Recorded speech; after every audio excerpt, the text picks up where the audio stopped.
Greetings, my dear wizards, witches, muggles, and squibs. This is the very first special episode of the Spellbook Chronicles. A longer, more in-depth story taking us through the life of one of the darkest and most complex figures of the wizarding world. A man who turned his name into a symbol of terror, but whose story is rooted in family tragedies and fatal choices. Because let's remember, behind the Dark Lord, there was once a young boy, with his ambitions and fears, just like all of us.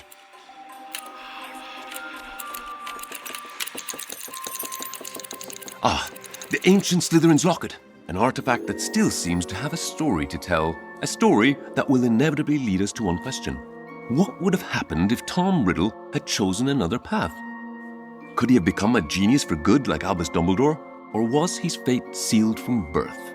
I'm curious to know your thoughts. Let me know in the comments. So get your butterbeers and popcorn ready, because the show is about to begin. We'll walk through the entire life of Riddle and his psychological transformation. But for once, let's start from the end, and then work our way back. When a young and ambitious Ravenclaw, Quirrell, in the dark forests of Eastern Europe, found himself face to face with Lord Voldemort.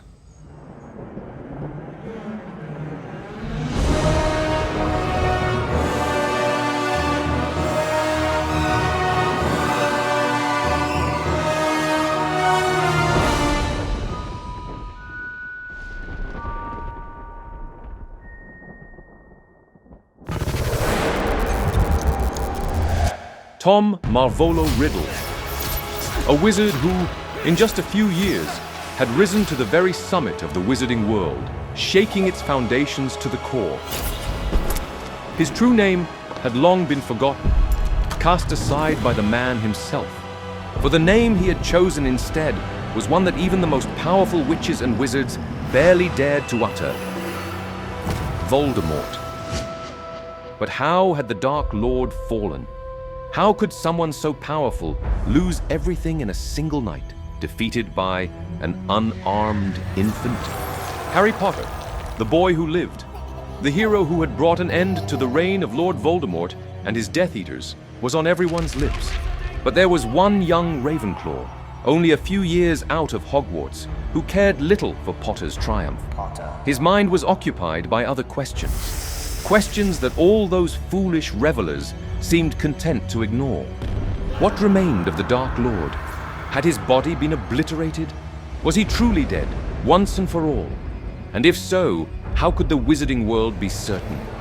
To the young Quirrell, such a notion seemed unlikely. It can't be. Far too optimistic to be believed. Rubbish. But what if, contrary to the Ministry's assurances, Voldemort had survived? Where was he hiding? Did he still possess a human form? Would he return? And if so, when? How?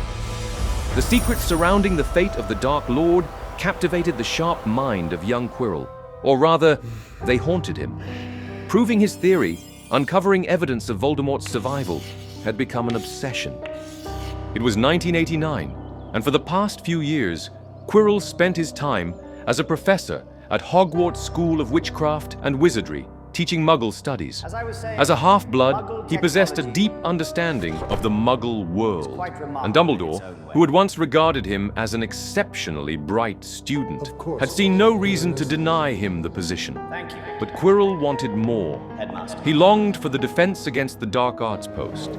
He knew he was worthy of it. As a student, he had always been remarkably gifted, encouraged and guided by Professor McGonagall, who taught him to value knowledge above all else. Brilliant, Quirrell. He was deeply grateful to her, admiring her courage, wisdom, and most of all, her relentless thirst for learning. But like many brilliant young wizards, Quirrell was also painfully fragile, struggling to forge friendships and connect with those around him. His timidity and nervous disposition had made him an easy target for ridicule and bullying at the hands of his peers. Feeling inadequate and desperate to prove his worth, the young Ravenclaw developed a fascination, at the time purely academic, with the study of the dark arts. A simmering sense of insignificance and futility churned within him, forging a latent desire to make the world sit up and take notice. You'll see. And so, even after becoming a professor, Quirrell's ambition remained unchanged. Everything shifted the day his research into the dark arts led him to an unexpected clue. An ancient word tied to a form of forbidden magic he had never encountered before. Horcrux. Fascinating. A path to immortality. A dark tether that could preserve the soul even when the body had perished. Could this be the answer he had been looking for? Could the truth of the Dark Lord's fate lie hidden within this terrible secret? If Voldemort had survived through a Horcrux, then time was critical. He had to find it, before anyone else. I need to find it. If he succeeded, Now. the entire wizarding world would finally recognize his worth. This was the opportunity he had been waiting for his whole life. Professor Dumbledore. And so, There are matters Quirrell requested a year's leave from teaching, must attend. a so-called sabbatical, in order to gain first-hand First-hand experience. experience. In truth, the young wizard was about to embark on a journey to seek out the Dark Lord. But where? To this day, it remains unclear why. Out of all the places tied to Voldemort, out of all the possible destinations, Quirrell chose a remote forest in Eastern Europe. Many theories have emerged over time, but one, above all, seems the most plausible. What if young Quirrell, still a Ravenclaw student, had once overheard something from the Grey Lady, the ghost of his house, and the daughter of none other than Rowena Ravenclaw herself? At the time, such a detail might have seemed insignificant to him. A Slytherin student, brilliant and charming, had deceived her into revealing the secret resting place of her mother's treasured diadem, The Black Forest. Albania. And what if the student Helena had spoken of that night had been none other than Tom Marvolo Riddle? Quirrell possessed a mind sharp enough to start connecting the dots. Could it be that Ravenclaw's diadem had become the vessel of the Dark Lord's fractured soul? If he could find the Horcrux, he would find Voldemort. I'll find it. But to follow this path, to journey into the dark wilderness of Albania, we must first take a step back, many centuries back. For this story, the story of Lord Voldemort, can only be truly understood if told from the very beginning, back when an ancient and powerful family still walked the wizarding world. The House of Gaunt, once a renowned and wealthy family in the wizarding world, traces its origins back to either Great Britain or Ireland. It included many powerful wizards and witches, notably Salazar Slytherin, one of the 4 founders of Hogwarts School of Witchcraft and Wizardry, and Cadmus Peverell, the middle of the Peverell brothers, and one of the original masters of the Deathly Hallows, who possessed the Resurrection Stone. By the early 20th century, their dynasty had declined into destitution, with only a few old heirlooms left, and residing in a small, dilapidated shack owned by Marvolo Gaunt, the head of the family at the time, who lived there with his children, Morphin and Merope. Generations of inbreeding had rendered the Gaunts violent, mentally unstable, and impoverished. In her early years, Merope exhibited little magical talent and was consequently subjected to mental and physical abuse by her father, who called her a disgusting little squib. This abuse largely suppressed Merope's magical abilities, making it a self-fulfilling prophecy. It is believed that her magical powers were influenced by her emotional state, and enduring chronic negative emotions significantly interfered with her abilities. During her youth, Merope secretly fell in love with Tom Riddle Sr., a strikingly handsome and wealthy muggle, the only child of Thomas and Mary Riddle, who lived nearby in Little Hangleton. Her father was enraged when Morphin disclosed this to him in the summer of 1925 and attacked her physically, but was restrained by Bob Ogden, a Ministry of Magic official. Ogden arrested both Marvolo and Morphin, who had cursed Riddle because his sister had been hanging out of her window to gaze at him as he rode by. With her family in Azkaban, Merope manipulated Tom Riddle into marrying her, presumably using a love potion. I love you, Merope. A few months into the marriage, Merope Gaunt became pregnant and decided to release Riddle from his mental enslavement, hoping either that her husband would have truly fallen in love with her by that point, or that he would at least stay for the sake of their unborn child. Unfortunately for her, Riddle did nothing of the sort and fled back to his family's home, believing he had been bewitched. You are a witch. After her husband's sudden escape, Merope soon fell into a deep depression and lived as a pauper in London, selling her valuables to survive.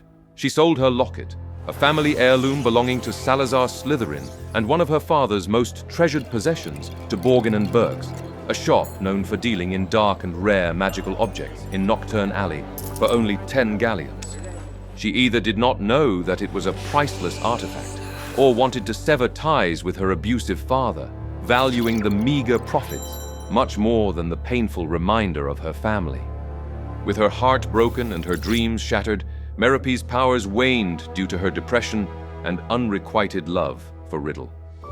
On New Year's Eve in 1926, she stumbled up the steps of an orphanage, about to give birth to a son. Merope informed Mrs. Cole, the matron of the orphanage, that she wished to name him Tom after his father, Marvolo after her father, and Riddle as his surname. Childbirth claimed Merope's life.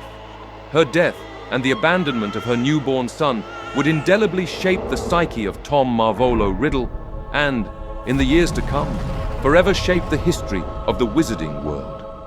Growing up in the grim surroundings of this institution, Tom remained oblivious to his wizarding heritage. The Muggle staff, unaware of his mother's true identity, believed her to be a circus worker, a misconception conveyed to Dumbledore by Mrs. Cole before his initial meeting with Tom. The boy exhibited abilities beyond those of normal magical children his age, displaying an extraordinary level of control over them. He could manipulate objects with his mind and exert influence over creatures. His powers also extended to causing harm, as evidenced by an incident where he hung a fellow orphan's rabbit from the rafters after a quarrel. On another occasion, he traumatized 2 other orphans in a cave, likely using his abilities to instill fear. Riddle also engaged in theft, hoarding stolen items as trophies in a box inside his wardrobe. When Tom was 11, Dumbledore, then the Transfiguration teacher at Hogwarts, learned of his extraordinary influence over the other children from Mrs. Cole. When introduced to the boy, Dumbledore dispelled his initial apprehension by revealing Hogwarts as a school for magic and demonstrating his own magical abilities. Tom, who had always harbored a desire to be different, eagerly embraced the revelation of his wizarding heritage. He expressed proficiency in Parseltongue and showed a fear of death, considering it a human frailty. Little Tom, in fact, was certain that his magical powers were inherited from his father, not his mother, because in his naive logic, a wizard could never die. After Dumbledore's warnings about the consequences of misusing magic, Tom's demeanor changed after their encounter, becoming more guarded and adopting a facade of kindness. Recognizing Tom's potential for darkness, Dumbledore resolved to keep a close watch on him, providing guidance and financial support for his schooling. Tom ventured to Diagon Alley alone, where he purchased his wand from Ollivander's, unknowingly selecting a wand with a phoenix feather core that would later be shared by Harry Potter's wand. Tom Marvolo Riddle's upbringing at Wool's Orphanage offered deep insights into his developing personality, marked by clear signs of malignant narcissism. This condition manifested in traits like grandiosity, inflated self-importance, manipulativeness, and a lack of empathy. Growing up in an environment devoid of love and nurturing disrupted his ability to develop empathy and healthy relationships. Consequently, Tom's psyche was marred by deep insecurities and a pervasive sense of inadequacy, fueling his insatiable thirst for control and validation. At the orphanage, Tom Riddle showed a remarkable talent for evading detection while exerting influence over peers and authority figures alike. His sharp intellect and adept manipulation skills enabled him to navigate social dynamics with precision, often instilling fear in others. However, his encounter with Albus Dumbledore marked a pivotal moment. Despite using his usual tactics, Tom couldn't manipulate Dumbledore as effortlessly as others. The wise wizard's unwavering authority and keen insight into Riddle's true nature reminded him of his own limitations. During his time at Hogwarts from 1938 to 1945, Riddle was sorted into Slytherin House, a homage to his esteemed ancestor Salazar Slytherin. Despite the prestigious setting, Riddle dreaded the return to his Muggle orphanage during summer breaks, viewing it with disdain. Tom cultivated a persona at Hogwarts that portrayed him as poor but brilliant, parentless but so brave, a school prefect, a model student. His adept acting skills and striking appearance enabled him to convince most of the Hogwarts staff and faculty that this facade reflected his true nature. However, Dumbledore remained an exception. While not overtly suspicious of Riddle, he harbored reservations due to Tom's past misdeeds at the orphanage, and his unsettling demeanor during their initial encounter. Riddle, in turn, regretted revealing his true character to Dumbledore and refrained from attempting to win him over like he did with others, eventually developing a fear and animosity towards his teacher. During his tenure, Tom formed a clique of Slytherin peers comprising the weak seeking protection, the ambitious seeking shared glory, and the thuggish drawn to a leader capable of refined cruelty. Many of these individuals would later become the first Death Eaters. While Riddle portrayed them as friends in public, they served as nothing more than pawns to him, and he cared little for their well-being. Manipulating them into committing petty crimes and misdeeds, Tom ensured that none of their actions could be reliably traced back to the group. Did you know that exclusive Spellbook Chronicles booklets are now available?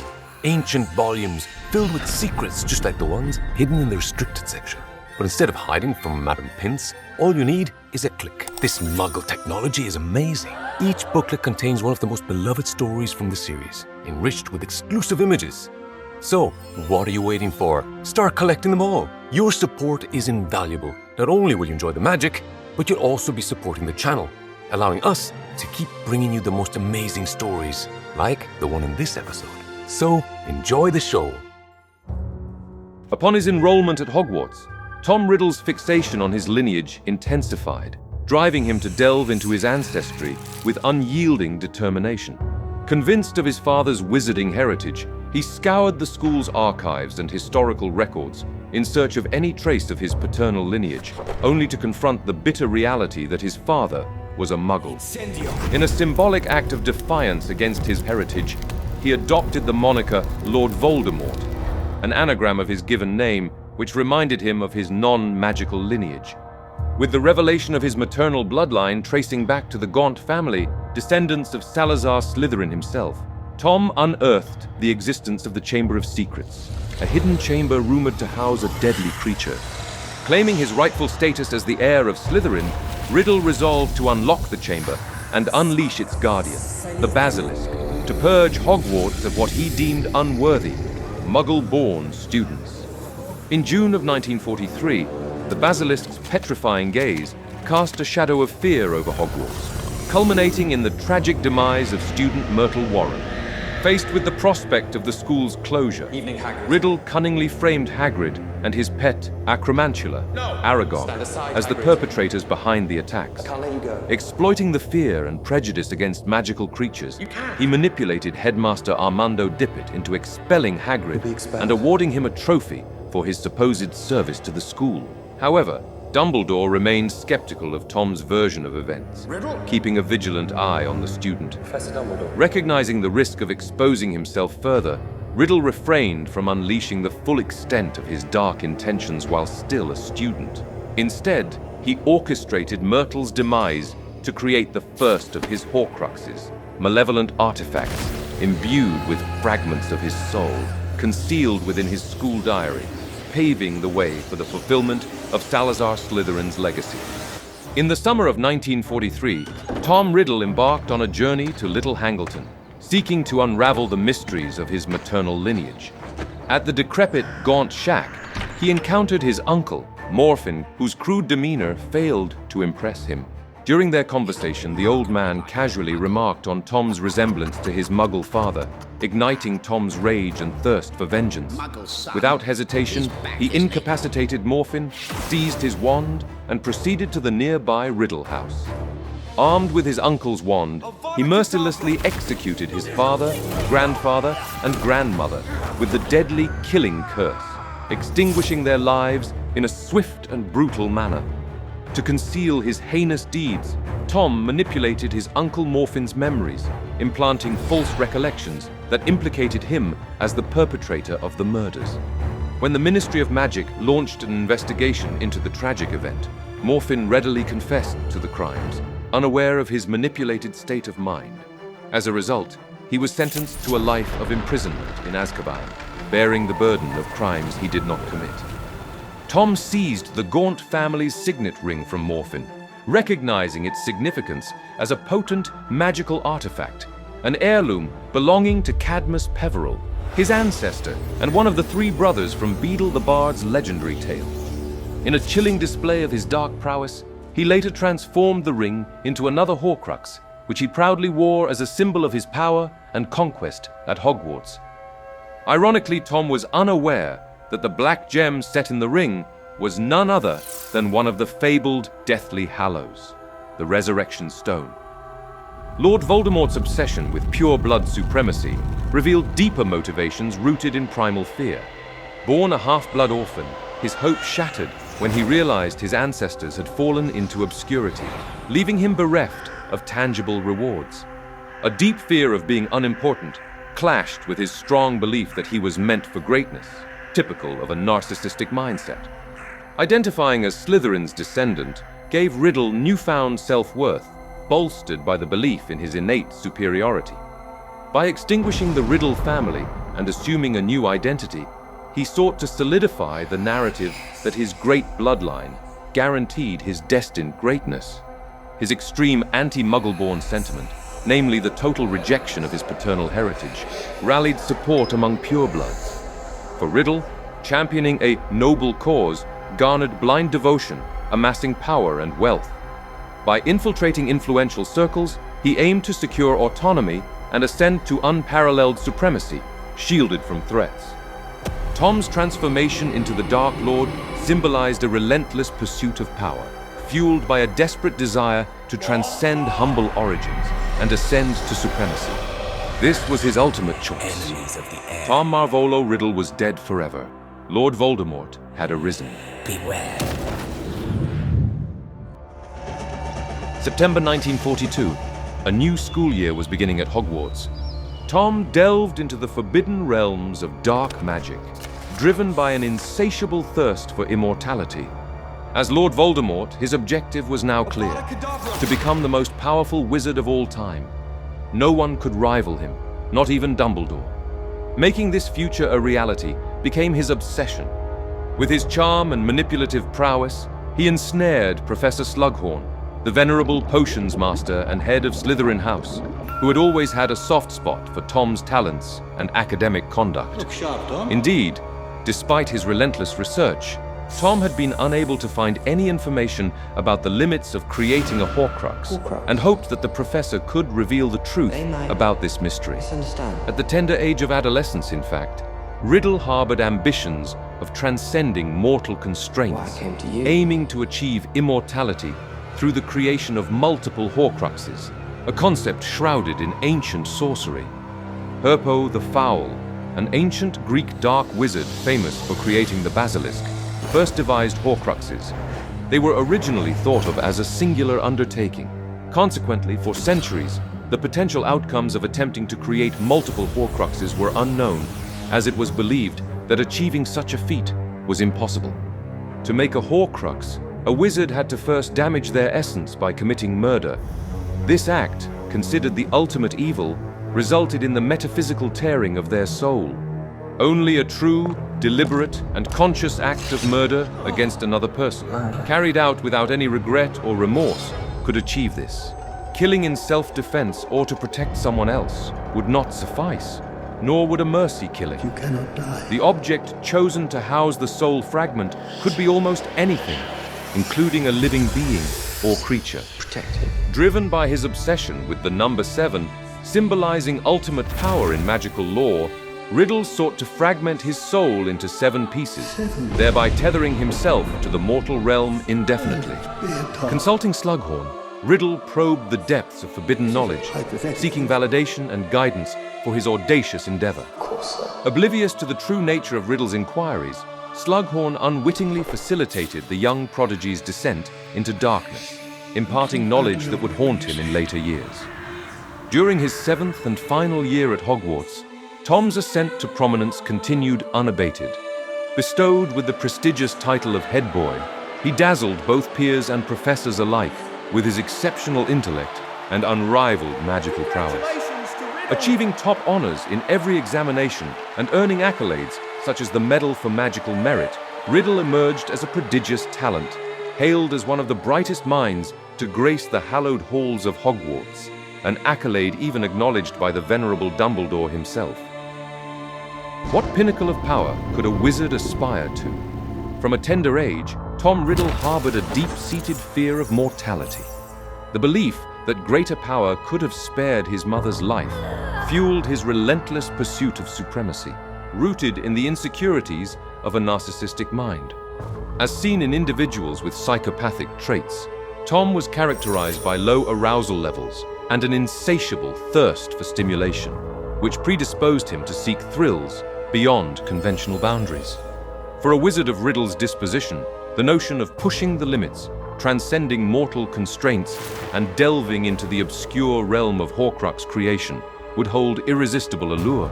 Yet it is paradoxical that one so fixated on dominance would resort to tethering his existence to external objects.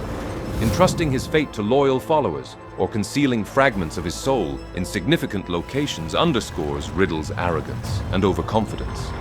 His belief in the uniqueness and complexity of his Horcrux scheme exemplifies the grandiosity of his narcissistic psyche, an arrogance that blinds him to the inherent flaws and vulnerabilities of his meticulously laid plans. While alternate paths to immortality exist, Voldemort dismisses them as inferior. Embracing vampirism, for example, would involve surrendering to base instincts and dependency, shackling oneself to the whims of bloodlust. Similarly, reliance on the Philosopher's Stone would offer only fleeting respite, a mere postponement of the inevitable. For Voldemort, true immortality lies not in evasion, but in eternal legacy, a testament to his unparalleled cunning and ambition. Following his graduation from Hogwarts, Riddle wasted no time in pursuing his ambitions beyond the hallowed halls of the school. Approaching Headmaster Dippet, he sought employment as the Defense Against the Dark Arts professor, driven by motives he kept close to his chest. Hogwarts held a special place in Tom's heart, envisioning it as his true home, and aspiring to wield influence over future generations by recruiting them into his clandestine cause. However, Dippet deemed him too young for the role and advised him to reconsider in the future. Being recruited as a teacher at Hogwarts would have been crucial for fulfilling his plan to collect the Hogwarts founder's relics, which he intended to use to house 4 of his future Horcruxes. The choice of these objects was not based on their power, but on the fact that they represented Hogwarts' School of Witchcraft and Wizardry, the one place Tom held sentimental value for, the only place he still felt he could call home. Before permanently leaving the castle, Riddle cunningly coerced Helena Ravenclaw, the spectral daughter of Rowena and house ghost of Ravenclaw, into revealing the location of her mother's elusive diadem. I'll tell you where it is. Venturing to a remote forest in Albania, Tom mercilessly took the life of a peasant en route to reclaiming the diadem, within which he concealed a fragment of his own soul, marking the creation of his 3rd Horcrux. Upon his return to Britain, Riddle garnered attention from various quarters, including offers of prestigious positions within the Ministry of Magic. However, much to the surprise and disappointment of many, he chose to join the sinister shop, Borgin and Burke's, in Knockturn Alley, a decision that raised eyebrows within the wizarding community, which had expected the young Riddle to pursue a more virtuous career. Tasked with the art of persuasion, Tom employed his considerable charm to convince witches and wizards to part with their treasured magical artifacts, showcasing a skill that would prove crucial in his search for the relics of the 4 founders of Hogwarts. You've made the right decision, sir. During his tenure at Borgin and Burke's, Tom Riddle cultivated a relationship with Hepzibah Smith, Hello, Tom. an affluent elderly woman who delighted in boasting about her rare artifacts. Not so fast. Between 1955 and 1961, Hepzibah revealed to Riddle her most prized possession, Keep a secret, the Tom. cup of Helga Hufflepuff, of which she was a descendant. But that was not all. The woman also guarded a second relic, Wait for me here. an item she had purchased from Borgin and Burke's many years earlier, and perhaps the one Tom desired above all others, the locket of his ancestor, Salazar Slytherin, once belonging to his mother, Merope. Driven by insatiable ambition, Riddle created a rare poison to take Hepzibah's life and seize the coveted relics from her possession. With methodical precision, he manipulated the circumstances to cast suspicion on the witch's aging house elf, Hokey implanting false memories to obscure his own culpability. The death of Mrs. Smith was exploited by the Dark Wizard, to create a new Horcrux within the Hufflepuff's cup. As for Slytherin's locket, the details are less clear. Some sources theorize that Voldemort may have killed a Muggle tramp, but, as Albus Dumbledore speculated, Riddle was reserving the creation of his Horcruxes for significant murders. Unfortunately, the role of this individual in Voldemort's life remains unknown to this day. Having secured the locket and cup, Riddle relinquished his post at Borgin and Burke's, vanishing into the shadows with his ill-gotten gains. During his disappearance, Riddle delved deeper into the forbidden arts, traveling to distant lands and forming dark alliances. As the weight of malevolent deeds burdened his soul, his once handsome visage became distorted, marred by the toll of splitting his essence into Horcruxes. Voldemort. It was during this period that he began to use the alias Lord Voldemort openly. My past. A decade after the present, demise of Hepzibah Smith, future. Riddle resurfaced to petition Albus Dumbledore, now the headmaster of Hogwarts, for the post of defense against the dark arts professor.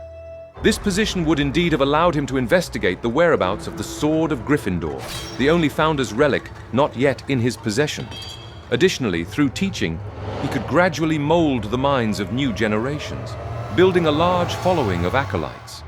However, Dumbledore saw through Riddle's facade, recognizing his true intentions veiled beneath a veneer of politeness.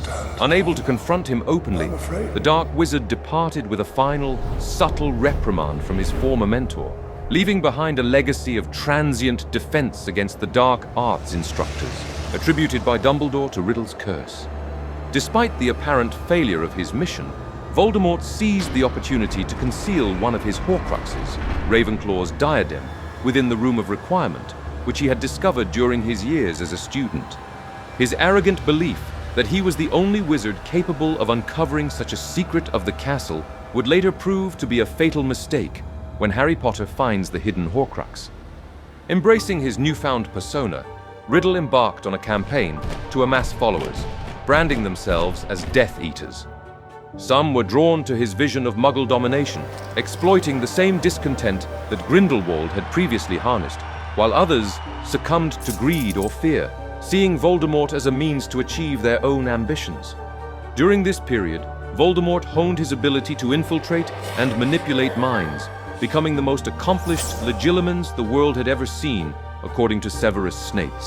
Reveling in the torment he inflicted upon his victims, he derived sadistic pleasure from crafting visions of anguish, ensuring their utter submission before delivering the final, fatal blow. Voldemort's rise had finally come. All the pieces were in place on the chessboard. The first wizarding war was about to begin. Forever.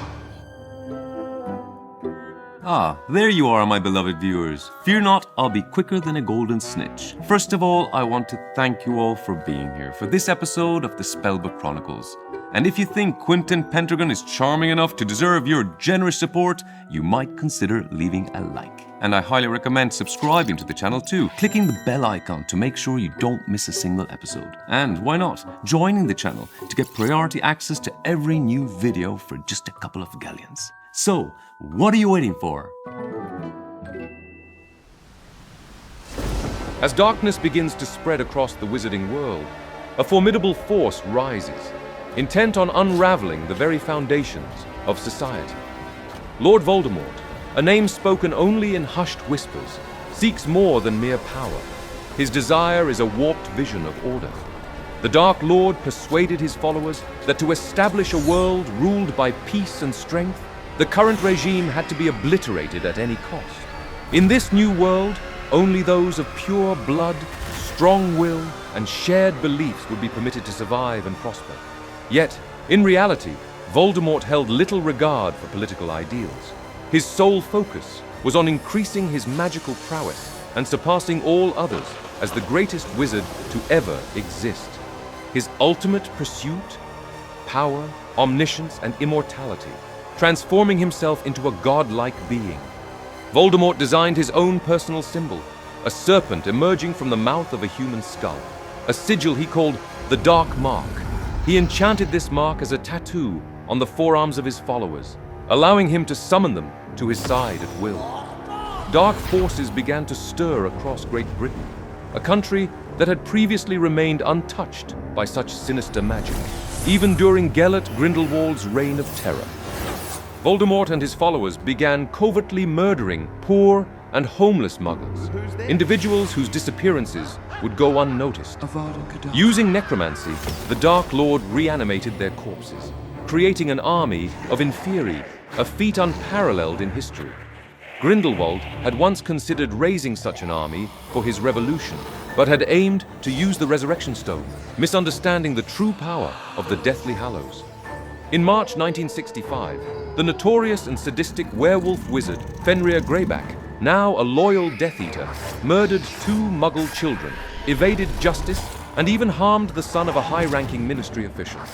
Greyback did not join Voldemort out of ideological alignment, but for the promise of access to more victims. His lust for blood made him a fearsome weapon, often deployed as a threat to those unwilling to comply with the Dark Lord's demands. This led Lyle Lupin, a top employee in the Department for the Regulation and Control of Magical Creatures, to denounce werewolves as soulless, evil, and deserving of death. In retaliation, Greyback attacked and infected Lupin's 5-year-old son, Remus, with lycanthropy.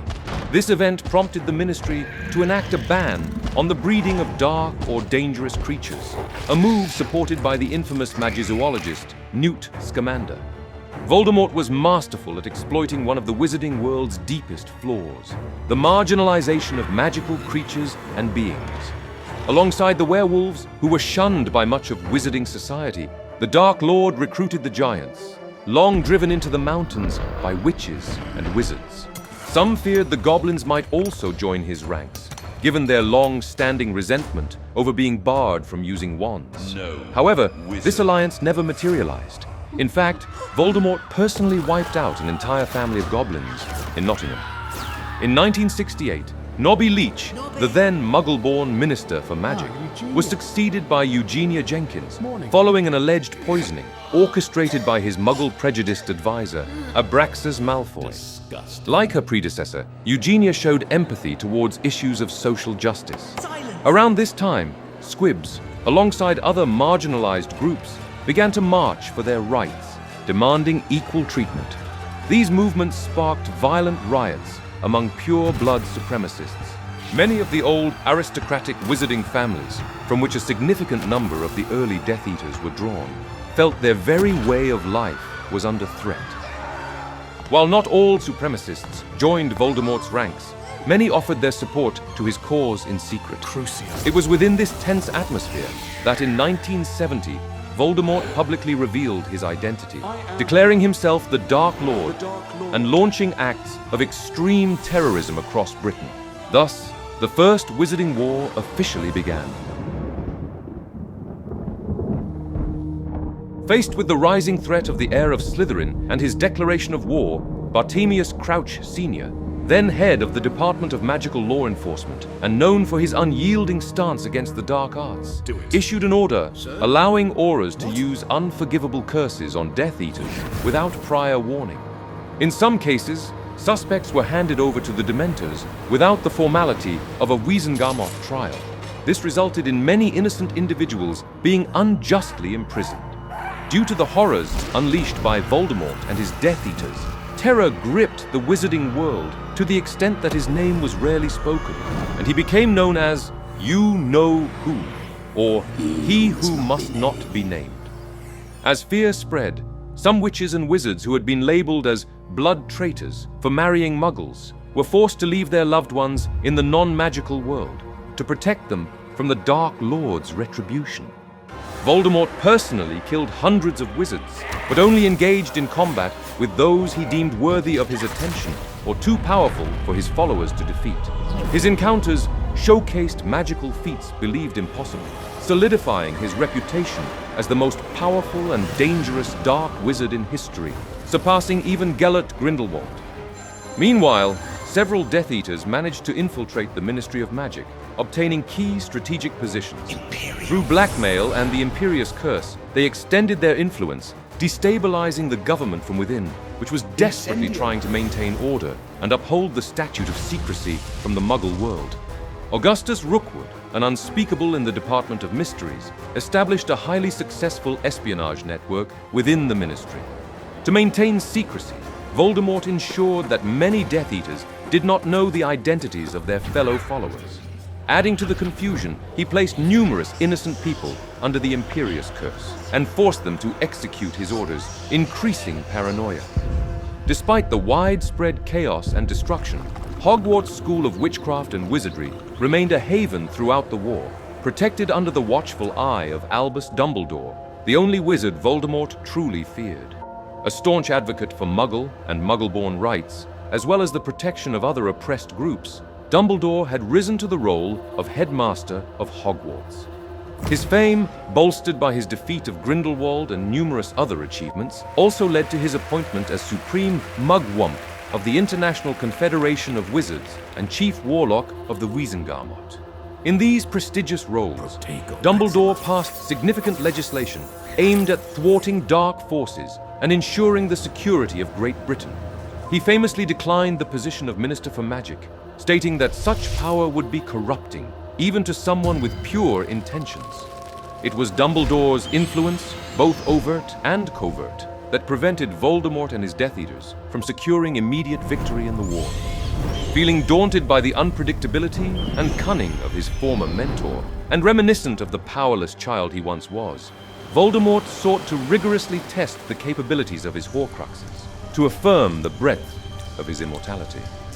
With assistance from his devoted servant Regulus Black, the Dark Lord crafted impenetrable protective spells for Slytherin's locket, nearly resulting in the death of Kreacher, the Black family's house elf, who served as an unwitting test subject. During this period, Voldemort entrusted his old diary to Lucius Malfoy, instructing him to hide it, while concealing the fact that it housed a fragment of his soul. He informed the Death Eater that the diary was enchanted to reopen the Chamber of Secrets, thereby unleashing the Basilisk and advancing Slytherin's vision of purging Muggleborns from Hogwarts. Additionally, the Dark Lord assigned Hufflepuff's cup to Bellatrix Lestrange, his most devoted follower, instructing her to keep it safe within her family's vault at Gringotts, which was regarded as impregnable. While she took measures to ensure the cup's security, she remained unaware of its true nature as a Horcrux and placed protective curses upon it to deter potential thieves. Furthermore, it is likely that Voldemort returned Gaunt's ring to the Gaunt shack, concealing it in a golden box hidden beneath the decaying floorboards. He fortified this location with numerous protective enchantments and set a deadly curse for anyone daring enough to wear it without caution. A decade into the war, at the zenith of his power, an unforeseen event would irrevocably alter the course of history and shift the balance of the conflict. Sybil Trelawney, just over 20 and desperately seeking employment, encountered Albus Dumbledore in Hogsmeade at the Hogshead Inn, where she was residing in hopes of securing the position of Professor of Divination at Hogwarts. Although Dumbledore had no intention of continuing the subject at the school, he decided to offer her a chance due to her lineage. Unfortunately, Sybil demonstrated a complete lack of talent in the art of divination, prompting Dumbledore to decline her request. Yet, against all odds, she entered a genuine trance at that moment and made a fateful prophecy. The one with the power to vanquish the Dark Lord approaches, born to those who have thrice defied him, born as the 7th month dies, and the Dark Lord will mark him as his equal. But he will have power the Dark Lord knows not, and either must die at the hand of the other, for neither can live while the other survives. The one with the power to vanquish the Dark Lord will be born as the 7th month dies. The meaning of the prophecy, though enigmatic, was unequivocal in one aspect. The Dark Lord would be defeated. A chosen one would be born, whose existence was inextricably linked to Voldemort and his ultimate downfall. But who could it be? Besides Albus Dumbledore, another individual had the chance to overhear the prophecy, Severus Snape, who at the time served as a covert informant for the Dark Lord and was a Death Eater. However, fate dictated that Snape only heard a fragment of the prophecy, delivering an incomplete message to Voldemort that lacked critical components for its full comprehension. Feeling threatened, the Dark Wizard acted swiftly to thwart the prophecy's fulfillment, becoming consumed by it. After a lifetime dedicated to accumulating power and knowledge at the edge of mortal comprehension, and perhaps coming closer than any man before him to achieving divinity, he could not allow himself to fall. This simply must not happen. At that time, 2 infants could have been the subject of the prophecy: Harry Potter, the half-blood son of James and Lily Potter, and Neville Longbottom, the pure blood son of Frank and Alice Longbottom. Both families had sought to thwart Voldemort 3 times and were members of the Order of the Phoenix, a clandestine society established by Dumbledore to oppose Voldemort and his Death Eaters. Both children were born at the end of July. But which one? After much contemplation, Voldemort opted for young Potter. Neville Longbottom was a pure blood belonging to the Sacred 28, the British families considered truly pure blood as of the 1930s, whereas Harry shared a similar humble lineage with Tom Riddle. He had Muggle blood flowing through his veins. Voldemort believed that for the prophecy to hold significance, his nemesis must reflect his own nature, his shadow. Following Harry's birth, Peter Pettigrew, a member of the Order of the Phoenix and the Potter's secret keeper, was manipulated by power and began serving Voldemort as a Death Eater. On Halloween night, 31st October 1981, Pettigrew disclosed the Potter's location to his master. Voldemort arrived at Godric's Hollow, and with the Fidelius charm broken, he simply entered their home. Once inside, he murdered James and Lily, who were unarmed. The 2 young members of the Order could do nothing against Voldemort's might this time. However, an inexplicable event occurred that night, perhaps the most mysterious and baffling moment in the entire history of the wizarding world. When the Dark Lord aimed his wand at the infant, unleashing the deadly green light of Avada Kedavra, the curse that kills without any chance of defense, it rebounded, causing no harm to little Harry. Instead, the curse turned upon its master, disintegrating his body. Among all the theories surrounding this occurrence throughout history, one explanation stands out above the rest: love. Lily's selfless sacrifice for her son created a powerful protective barrier of ancient magic around Harry that shielded him for many years to come. After over a decade of tyranny and conflict, the war concluded with Voldemort's defeat for the time being. It was during this moment that Tom Riddle's next Horcrux was unwittingly formed. Years of experimentation, murder, and the deliberate fragmentation of his soul into numerous Horcruxes had destabilized the remaining portion of his essence. When his body was destroyed, a small shard of his soul separated from the rest and latched onto the only other living being present in the remnants of the room: Harry Potter himself. This fragment fused with Harry's soul, granting him a portion of the Dark Lord's powers and establishing a latent connection to Voldemort's mind. Ironically, Harry became the Dark Lord's 6th Horcrux, the very number Voldemort aimed for to achieve the splitting of his soul into 7 pieces. That same night, what remained of Voldemort's mangled soul fled from the ruins of the house. In the aftermath of Riddle's downfall, the Death Eaters scattered, attempting to resume normal lives. Many claimed to have been under the Imperious curse, while others remained loyal to their master, continuing his dark legacy. The Lestrange family, in particular, was captured, tried, and imprisoned in Azkaban. However, most Death Eaters ultimately managed to evade capture and reintegrate into society. Yet, as they endeavored to erase their sinister past, a lingering presence endured. The Horcruxes created by Tom Riddle tethered his spirit to the mortal realm.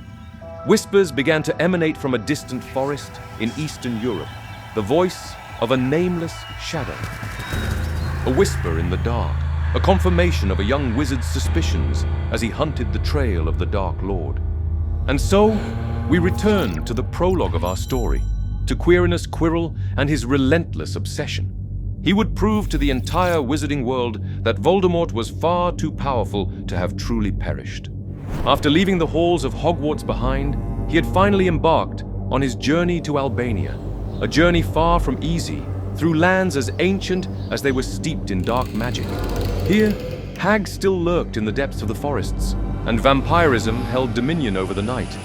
And yet, even the eldest among the villagers, men and women well acquainted with the dangers that had plagued those lands for centuries, spoke in hushed, fearful tones of something they could neither name nor comprehend.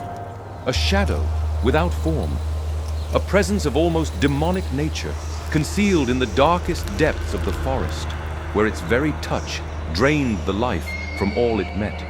The creatures of the Black Forest were dying, one by one. Yet despite the warnings, Quirrell did not falter. On the contrary, he pressed on. At last, he had found the confirmation he had long sought. His intuition had proven correct.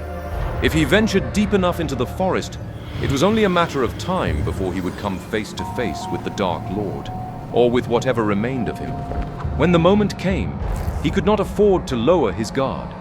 Even without a physical form, Voldemort's power was something that could crush the most exceptional of wizards. Quirrell would have to act swiftly, secure proof of the Dark Lord's survival, and then at last put an end to him once and for all. Then, the wizarding world would see him for what he truly was, the one who had defeated Voldemort for good. Harry Potter, the boy who lived, might soon be forgotten. But now, just as he stood on the precipice of discovery, a doubt crept into Quirrell's mind. What if Voldemort was not meant to be destroyed?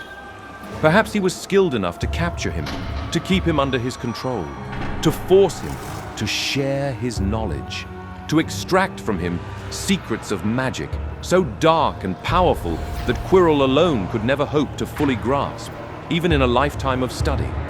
But the young wizard's thoughts were swiftly interrupted. A presence, something dark, lurking just beyond the trees, watching him. Something that perhaps had not been found at all, but had instead allowed itself to be found.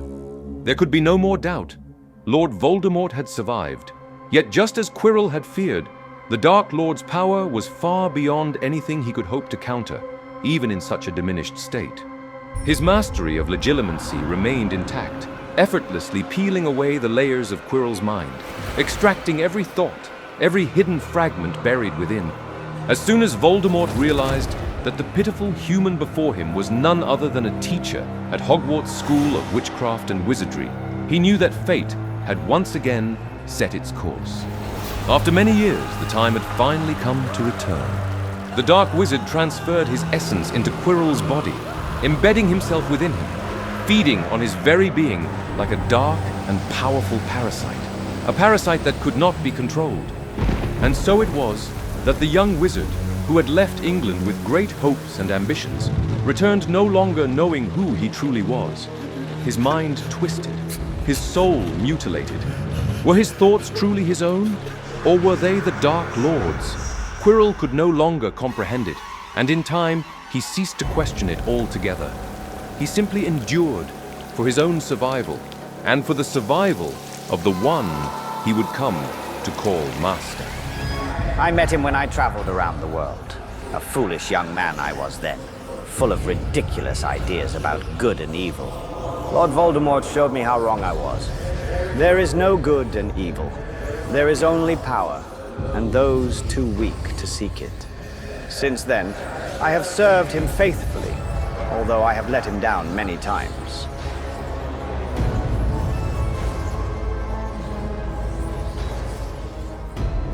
Nights became sleepless, his hands began to tremble, and his voice lost its firmness. Finding the right words grew increasingly difficult, and stuttering became part of his new normal. His hair began to fall out, and slowly the face of the Dark Lord started to take shape upon the back of his skull. The stench grew stronger by the day, until he had no choice but to conceal it beneath the turban.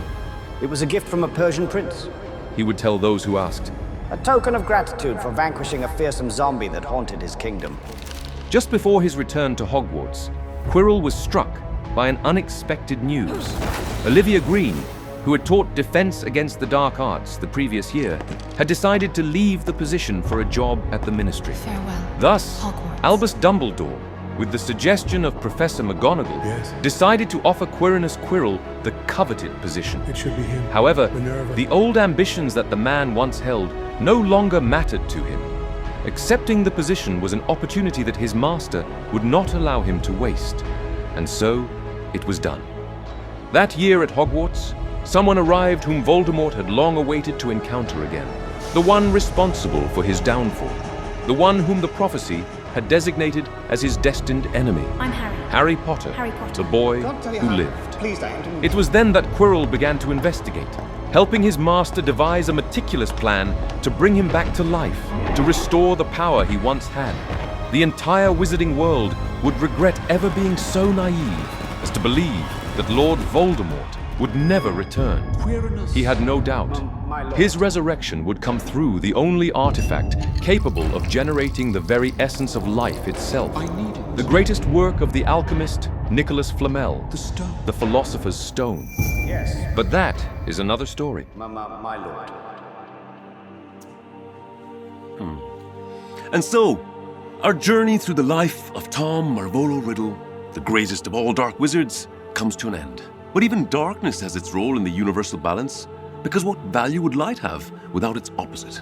If you enjoyed this special episode, keep your ears open and your eyes peeled, because new surprises are coming your way. My dear viewers, that's all for today. From your charming adventure wizard, see you in the next episode, always here on the Spellbook Chronicles.